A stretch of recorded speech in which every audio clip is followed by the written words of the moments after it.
Hello, ladies and gentlemen. It's my great pleasure to finally be able to present the World of Vanishing Illusions. And this is a project I've been working on for nearly 2 years. It started in February of 2014 when I was contacted by a client to do a commission based on the concept Vanishing Illusions, which is a Buddhist theme.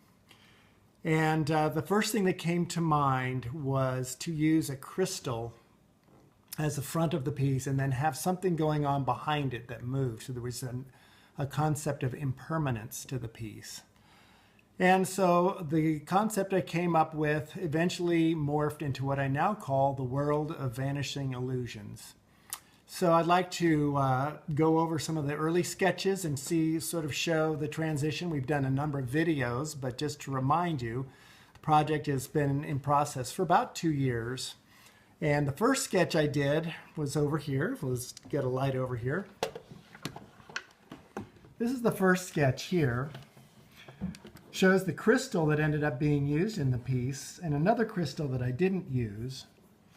And it's more of a garden kind of an idea rather than a city kind of idea. And that morphed into the next sketch, here to the right. This is the next morphing of it. You see there's more of a lot of cabochons and different things. But the idea was, if we're going to look here, this is the crystal, the original cross-section of the crystal, and I had a cutout done in the back that would fit a cylindrical prayer wheel that rotates on a spindle, and that would reflect through the crystal as it was being worn. It would move. That was the idea, and that morphed yet again into this, which is pretty close to the end result that you've seen before you. This is the bale holding the prayer wheel, which you can't see in this drawing, but it's behind here. And that rotates as the piece is being worn, has contact against the breast. And so that moves and reflects through, and the crystal distorts and refracts the materials behind it. Okay, now let's go back to the piece and I'll show you how it works. Okay. I'm going to just lift this up slowly here. So I'm going to turn it around and show you the prayer wheel.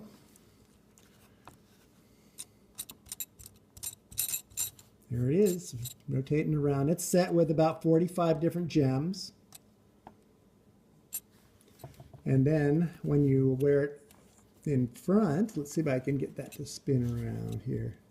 Can you see that? You can see the movement there and here.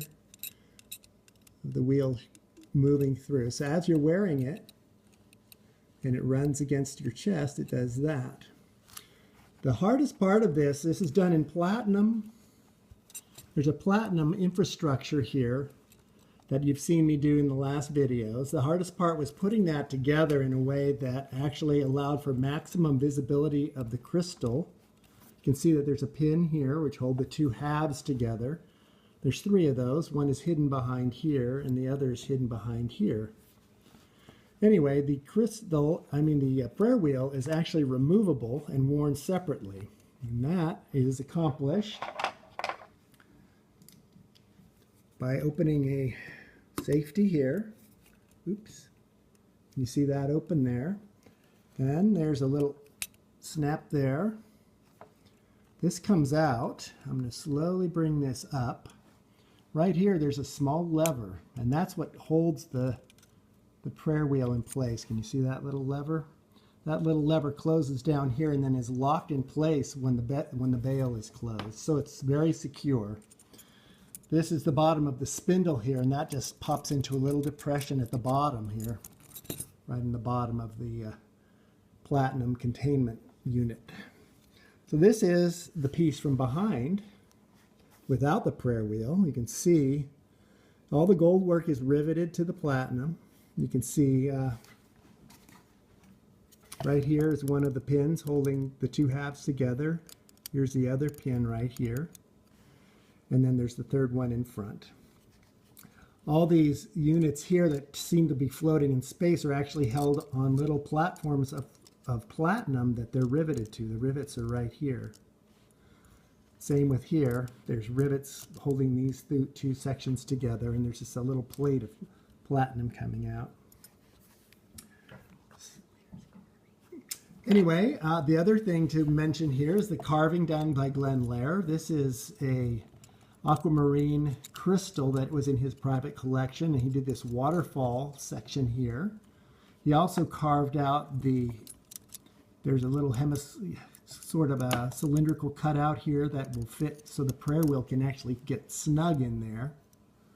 So I can bring that up here so you can see that. There are also lots of still photos we'll be posting so you can see those. And he also cut a lot of the cabochons here, this chrysocolla, this chrysoprase, and on the bottom side he cut the opal and the chrysocolla and the chalcedony. So anyway, Glenn Lair has a lot of his hand in this too. Anyway, let me put this back in.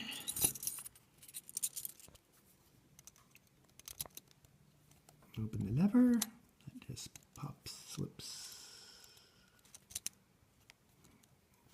Close lever.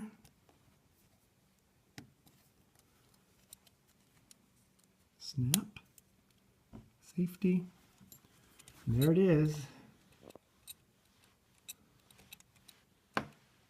The World of Vanishing Illusions.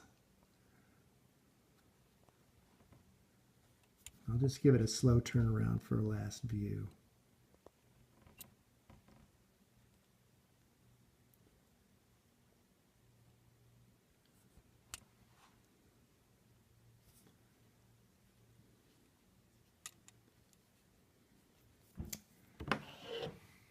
So there you have it, folks. Major project finally completed.